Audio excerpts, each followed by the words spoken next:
প্রথমে cordless ট্রানজ্যাকশানে click করব, ইংলিশটা সিলেক্ট করব, এরপরে প্রিন্ট অর্ডার আজিতে ক্লিক করব। এখানে নিচের ইকামা নাম্বারটা দিবেন, কন্টিনিউতে ক্লিক করবেন।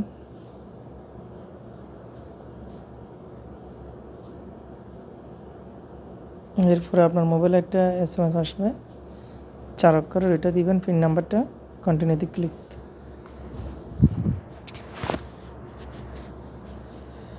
এরপরে আপনার নামটা সিলেক্ট করবেন, এরপরে আপনার ফিঙ্গার দিবেন। এই যে বাম পাশে নিচে একটা ফিঙ্গারের একটা অপশান আছে, ডান হাতের, হয়ে গেছে, কনফার্মে ক্লিক করুন।